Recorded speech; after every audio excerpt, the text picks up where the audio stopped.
22 பிப்ரவரி 2023 சிவபாபானுடைய இனிமையான மகா வாக்கியம் சாக்கர முரளி பாப்தாதா மதுபன்.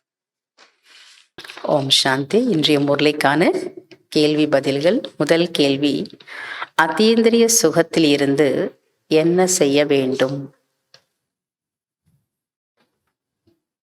அதீந்திரிய சுகத்திலிருந்து என்ன செய்ய வேண்டும்?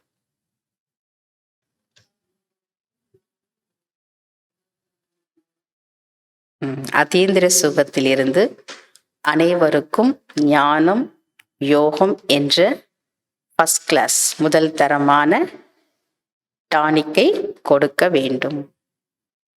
அதீந்திர சுகத்திலிருந்து அனைவருக்கும் ஞானம் யோகம் என்ற ஃபர்ஸ்ட் கிளாஸான டானிக்கை கொடுக்க வேண்டும். இரண்டாவது கேள்வி, எப்போது லக்ஷ்மி நாராயணன் ஆகிவிடுவீர்கள்? எப்பொழுது லக்ஷ்மி நாராயணன் ஆகிவிடுவீர்கள்?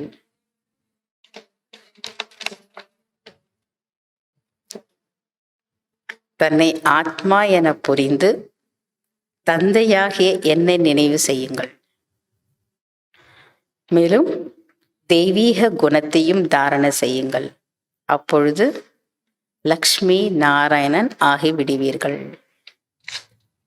மூன்றாவது கேள்வி, யாருக்கு மகாவீர் என்று சொல்லப்படுகிறது?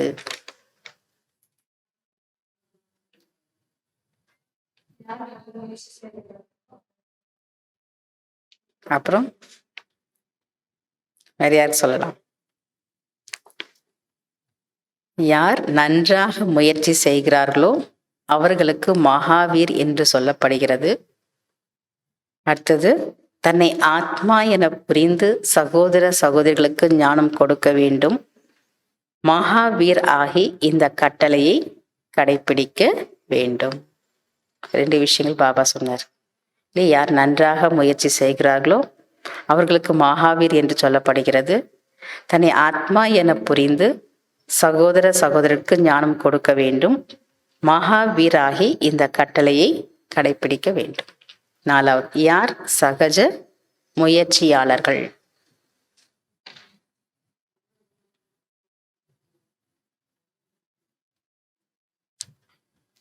அமிர்த வேலை என்ற அஸ்திவாரத்தின் மூலம் முழு நாளின் தினச்சரியாவை சரியாக வைக்கக்கூடியவர்கள்தான் சகஜ முயற்சியாளர்கள் ஆவார்கள்.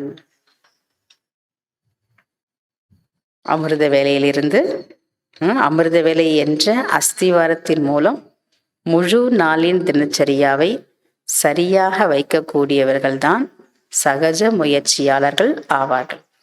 5வது கேள்வி, பாபாவின் உதவி கிடைக்க என்ன செய்ய வேண்டும்? தந்தையினுடைய உதவி கிடைக்க என்ன செய்ய வேண்டும்? ஓகே, 1. இன்னொன்னு,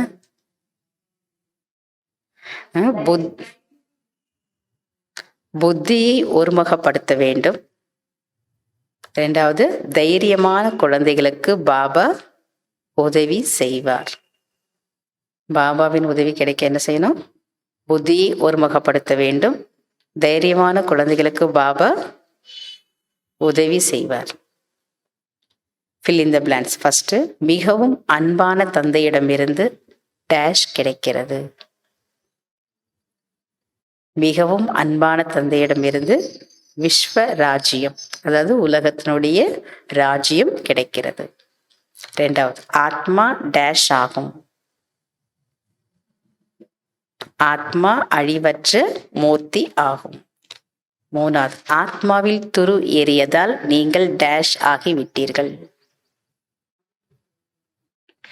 ஆத்மாவில் துரு ஏறியதால் நீங்கள் மதிப்பற்றவர்களாக ஆகிவிட்டீர்கள்.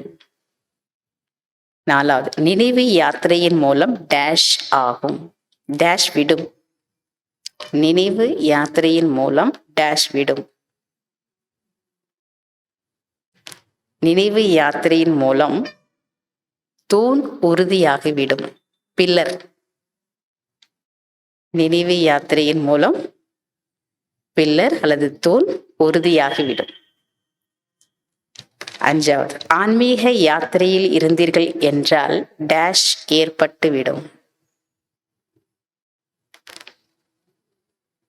ஆன்மீக யாத்திரையில் இருந்தீர்கள் என்றால் அந்தமதி சோகதி ஏற்பட்டுவிடும். கடைசி நேரத்தில் நல்ல கதி ஏற்பட்டுவிடும். அந்தமதி சோகதி. அச்சா. ஓம் சாந்தி. தேங்க்யூ பாபா.